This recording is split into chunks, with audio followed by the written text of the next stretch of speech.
அண்மை செய்தியை பார்த்து வருகிறோம். இருமல் மருந்து விவகாரத்தால் உயிரிழந்த குழந்தைகளின் விவகாரத்தில் ரங்கநாதன் கைது செய்யப்பட்டிருக்கும் நிலையில் அவருடைய வீட்டில் அமலாக்கத்துறையினர் சோதனையில் ஈடுபட்டிருக்கிறார்கள். இருமல் மருந்தால் குழந்தைகள் உயிரிழந்த விவகாரத்தில் கைதான ரங்கநாதனின் வீட்டில் அமலாக்கத்துறையினர் சோதனையில் ஈடுபட்டிருக்கின்றனர்.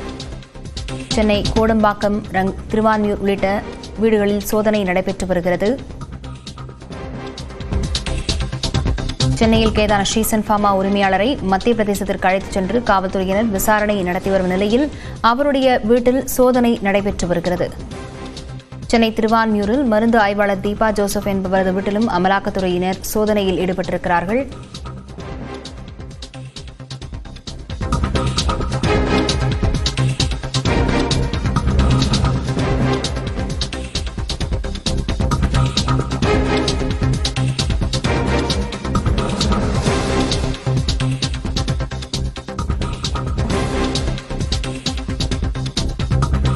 இதுகுறித்த விவரங்களுடன் செய்தியாளர் லிபிகா இணைந்திருக்கிறார். லிபிகா, விவரங்களை பதிவு செய்யலாம்.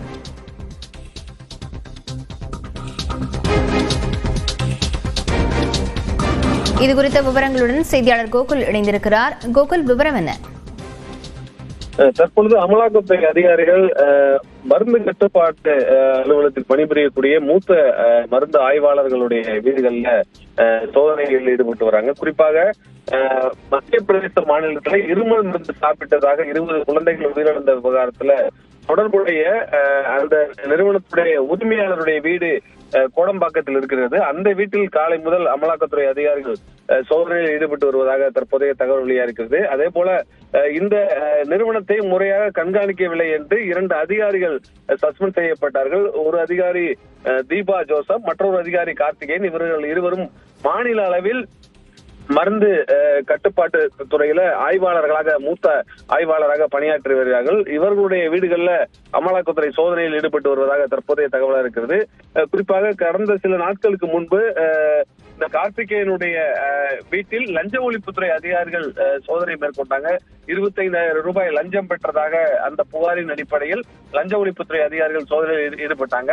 இந்த வழக்கை அடிப்படையாக கொண்டு இந்த அமலாக்கத்துறை சோதனையில் ஈடுபட்டு வருவதாக தற்போதைய தகவலாக இருக்கிறது.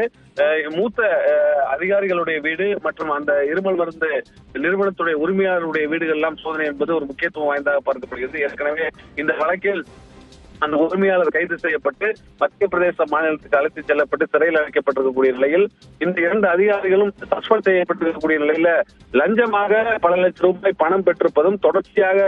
விவரங்களுக்கு நன்றி கோகுல்.